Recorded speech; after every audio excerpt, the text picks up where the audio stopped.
Hablar de tumores pulmonares es hablar de inmunidad, porque acá juegan ¿qué cosa? Los linfocitos. ¿Cuáles? Los dos. Los T, linfocitos, perdón, las células T y las células B. Acá implican los dos.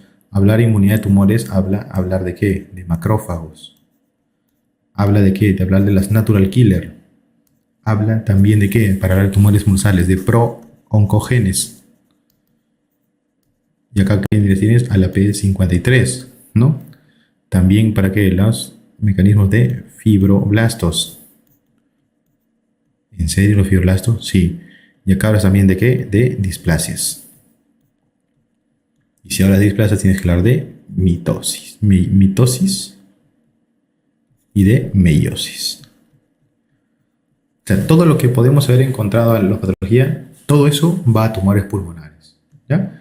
Factores de riesgo más importantes descrito a la cabeza es el tabaco. Es el tabaco. El humo. ¿Por qué? Porque el humo lleva ¿qué cosa? Acuérdate de POC. El humo hacía que el macrófago decía, oye, el macrófago decía, yo no puedo comerme humo. Eso no es algo que va conmigo, ¿no? Yo tengo que comer ¿qué cosa? Sustancias para matar. Y activaba ¿qué? Peroxidasas. Y la peroxidasa llamaba al ¿qué cosa? Al fibroblasto. Y el fibroblasto hacía ¿qué cosa? Remodelación. Hasta ahí todo bien con el bronquítico. Pero esta remodelación, cuando es desordenada, ¿qué te producía? Crecimiento celular descontrolado. O sea, un paciente con EPOC es un factor de riesgo para desarrollar cáncer de pulmón. Sí, porque comparten la misma ¿qué cosa? Exposición, que es el tabaco. ¿Ya? Y el segundo, evidentemente, va a ser el EPOC. ¿Cuál es otro factor de riesgo que está tomando importancia? Obesidad. Porque la obesidad tiene ¿qué cosa? Es un proinflamatorio, hemos visto, ¿no? En la clase de cardio. Proinflamatorio. Y la obesidad se va a asociar a lípidos que están dentro de las células endoteliales, ¿no? Por debajo de las capas. Los macrófagos las consumen y se llaman células espumosas, que liberan ¿qué cosa? Disminuyen la capacidad de óxido nítrico, liberan ¿qué cosa? Oxidación. La oxidación a la larga estimula ¿qué cosa? Los fibroblastos. ¿Ya? Los fibroblastos. Son 3 factores de riesgo descritos para cánceres pulmonares. Cuando abordas los cánceres pulmonares, tienes que tener consecuente que estamos hablando de 2 ramas. Una rama periférica y una rama central.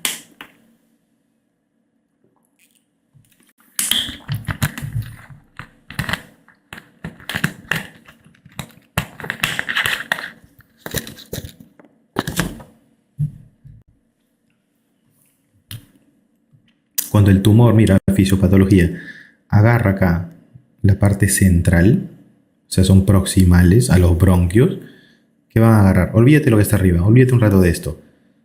Si agarra y tapa un bronquio, lo ideal, la respuesta va a ser que se abre y hace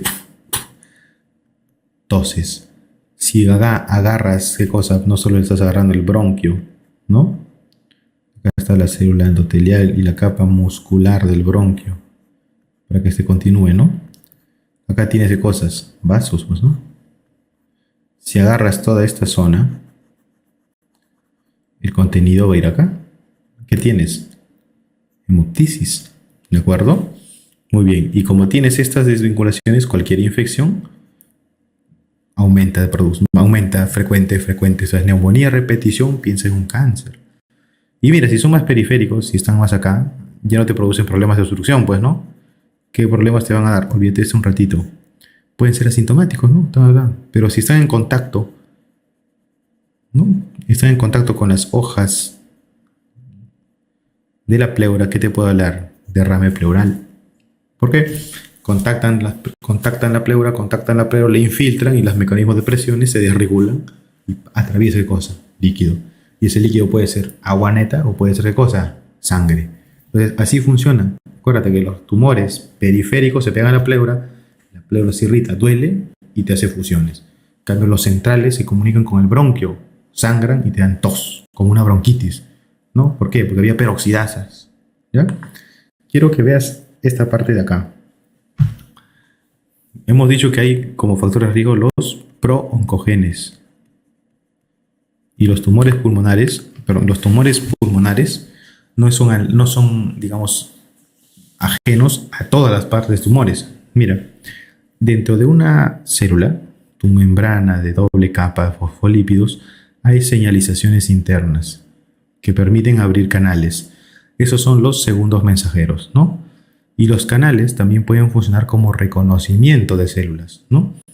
Cuando vienen los factores de crecimiento endotelial, la célula puede reconocerlo y decirle al núcleo, estamos aumentando la célula de crecimiento endotelial para llamar a quién, a nuestro amigo fibroblasto. Y el núcleo dice, está bien, yo voy a crear esa proteína. Entonces, está bien, voy a decodificar esa proteína para ayudarte a crear, esta es la señal, voy a ayudarte a crear esa proteína.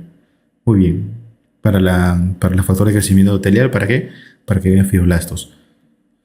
Todo inicia bien cuando la célula sobrevive. ¿Qué pasa cuando es en exceso? Angiogénesis. Prolifera y cuando no se controla se va hacia un lado, metástasis. O sea, tú tienes, hasta acá vives feliz. Hasta acá vives feliz. Cuando estás fumando tranquilito, ¿no? Con tus patas, te pasa esto. No te das cuenta que a la larga puede producirte todo esto. ¿Por qué? Porque tu núcleo es inteligente y tu núcleo dice, voy a darle solo lo necesario. Pero si tú das con la noxa, sigues con la noxa, sigues con la noxa, esta señalización ya no va a ser todo por acá. Entra por acá, por otros receptores y por otros receptores. El núcleo dice, oye, voy a trabajar más rápido. Y empieza a sintetizar más. Y en esa síntesis de más, crea partículas anormales. Debería crear cuadrados y ¡pum! Crea un triángulo. Debería crear cuadrados y por ahí un círculo así, elipsoide. Eso se llama ¿qué cosa? Eso se llama ¿qué cosa? Eso se llama desregulación de tipo tumoral, ¿no? Crea células diferentes, entre esas tenemos las displasias. Y estos proliferan, ¿no? Porque en tu célula se quedó la memoria de que ya no tienes que generar solo cuadrados, sino también generas cuadrados con triángulos y elipsoides. Cuadrados y triángulos elipsoides. ¿De acuerdo? Y eso genera ¿qué cosa? Proliferación tumoral. Cuando esto se sale del campo del tejido, se llama metástasis, ¿no? Cuando se va de un tejido a otro. Y todo eso porque la noxa ha sido netamente continuada. Ya, acá tiene mucho que ver tu mecanismo del núcleo. ¿Ya? Núcleo, que es donde va la síntesis de ADN. ¿Sí? Mira lo que pasa acá. Es lo que te decía, ¿no? Tienes una célula cuadrada, ¿no? Cuadrada. Cuando hay un daño en alguna noxa del núcleo que sintetiza los ácidos nucleicos, ¿no? ¿Qué procede? Esta célula se mutó, pues, ¿no? Oye, debería crear un cuadrado y creó un círculo feo. Y en tu memoria está que vas a seguir creando lo mismo. ¿Y qué pasa? Prolifera. Y este tejido proliferado también sigue aumentando. Y mira lo que pasa. Desregula el epitelio. De lo que tú debías tener un epitelio acá simple, estratificado, mira lo que tienes acá. Uno anormal que está infiltrando. Eso se llama crecimiento tumoral. Y para que lo podamos entender, el mecanismo de esto, hay dos cosas importantes. Tienes, que te dije, prooncogenes. Tienes que más, acá el prooncogen por excelencia, el prooncogen por excelencia hacen el P53, pues, ¿no? ¿Qué hacen? Activan qué cosa, o permiten qué cosa, el crecimiento celular aumentado. Crecimiento celular aumentado. Y esto no tiene control. Pero tienes otras dos ramas acá. Tienes acá los genes que son de tipo depresivos. Los genes depresivos, que son los que frenan todo esto. Y tienes por último los genes estimulantes. Y estos favorecen. Acá tienes un 2 contra 1. Si el prooncogen aumenta, le llama a su primo que el gen estimulante, ¿no? Que son los RAS, que son oxidantes, y le ganan al gen depresivo, le ganan a los que frenan. ¿Y qué pasa? Esta displasia. Y volvemos acá. Ahora sí lo vemos por dos puntos. Mira, cuando tú tienes algo acá que disrumpe, que disrumpe, es porque ya le ganó el broncogen y el gen de tipo estimulante le ganó el que frena. Y eso permitió el crecimiento celular anómalo. Tienes dos cosas acá, por histología. O es un epidermoide o es un anaplásico de células pequeñas. Y acá, de células pequeñas. Acá hay una estructura en el corazón que drena. ¿Cómo se ve esta estructura que drena la aurícula derecha? La vena cava superior. Si esto entra, este tumor entra a la vena cava superior, te genera el síndrome de vena cava temposa. Eso pasa con estas, con las células pequeñas, o también llamadas células en avena. Y la mnemotecnia es esta, avena de vena cava. En cambio, mira el epidermoide también es un central, pero el epidermoide que agarra los bronquios y tienen estructuras dependientes de ¿qué? De calcio, ¿ya? Que generan hipercalcemia. La hipercalcemia maligna lo vas a ver en el primer epidermoide. Tienen un PTH-like. Ya generan una estructura PTH-like. ¿Por qué? Porque acá hay un vaso que está irrigando, acá está el tumor. Y el tumor, si es que no recibe sangre, se muere. Entonces, acá está el vaso, muy feliz. Y el tumor agarra y le dice, oye, ¿sabes qué? Me tienes que pagar peaje. Me tienes que nutrir. ¿Y para eso qué hace? Para que tú generes algo, tienes que poner algún sustrato. Ese es el calcio. Entonces se produce cosa, hipercalcemia, como que él genera un PTH-like, lo bota a la sangre por acá, y dice, ya ves, soy de los tuyos, te estoy dando calcio. Ah, y la célula le sigue dando nutrientes. ¿Ya? Hipercalcemia. Cuando tú te vas al otro lado, a los periféricos, por eso te dije que te olvides un ratito, te dije que tenía dos cosas, ¿no? Da un dolor, o no pasa nada en síntomas, porque está muy lejos, te da dolor pleurítico. Mira. Por lo general, ese es un tumor así grande. Grande, que está agarrando parte del pulmón, parte de la pleura.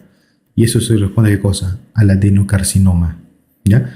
Pero como es grande, necesita nutrir este no cavita.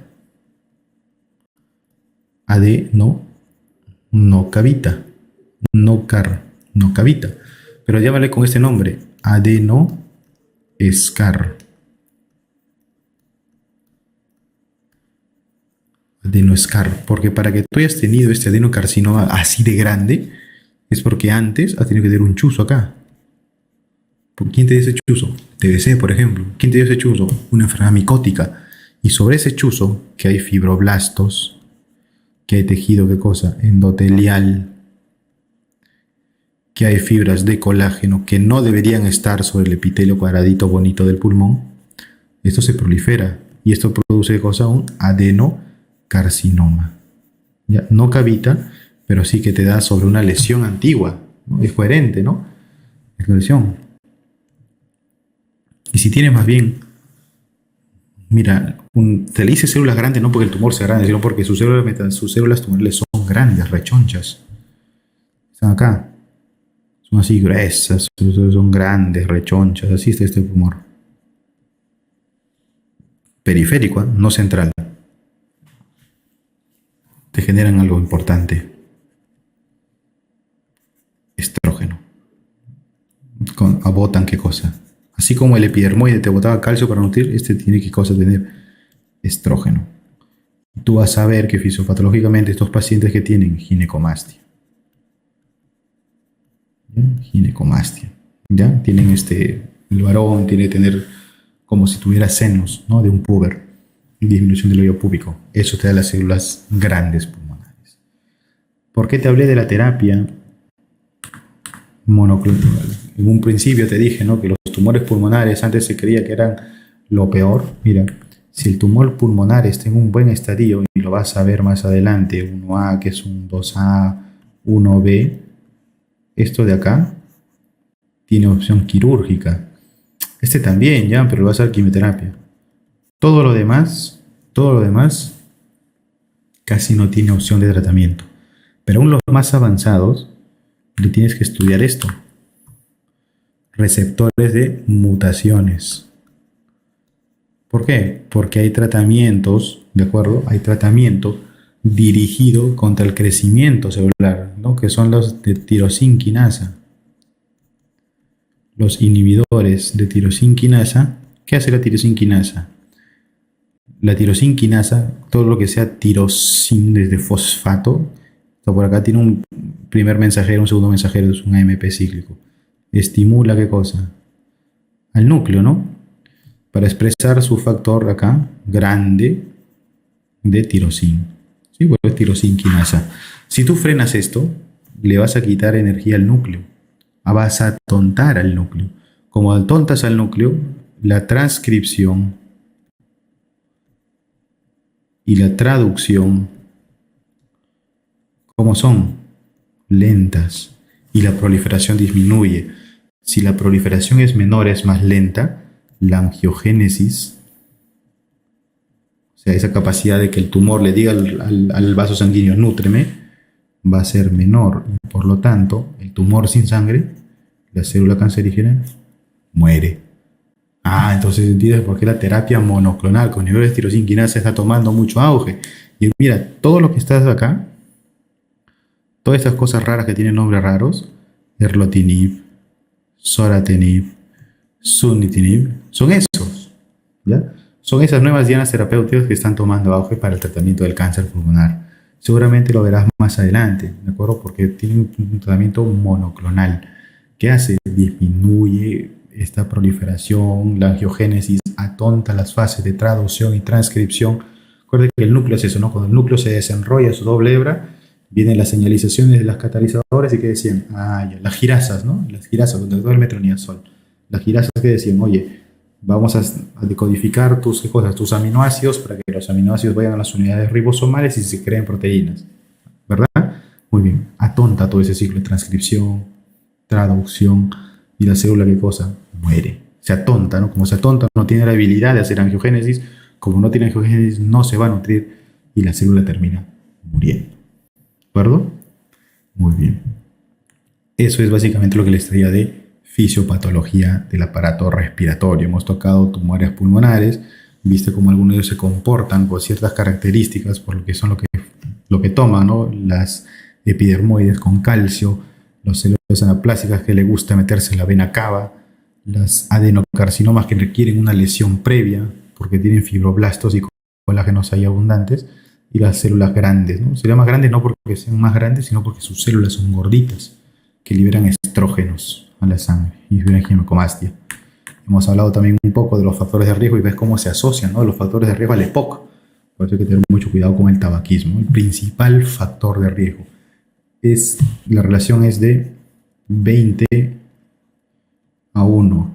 Quiere decir que los pacientes que tienen cáncer de pulmonar, al menos si hacemos esta relación, tienen 20 veces más riesgo de los pacientes fumadores pesados, ¿no? Tienen 20 veces más riesgo de tener una neoplasia pulmonar frente a aquellos que no son fumadores. Y esos no fumadores, lamentablemente, es la genética, por ejemplo, ¿ya?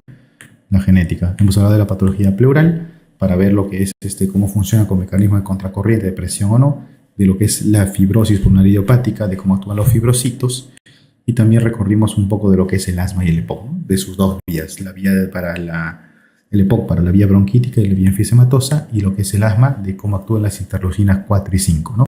Acuérdate que la 4 es para inmunoglobulina E, como la 5 es picona, va para el eosinófilo, ¿ya? La interleucina 4, ¿qué hacía?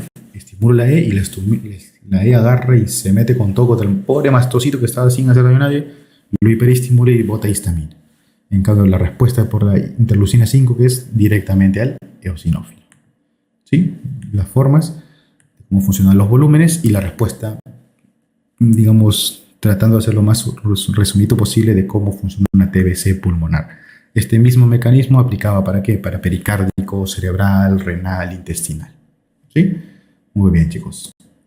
Eso es lo que quería compartirles ahora en la clase de fisiología del segmento pulmonar. Conmigo será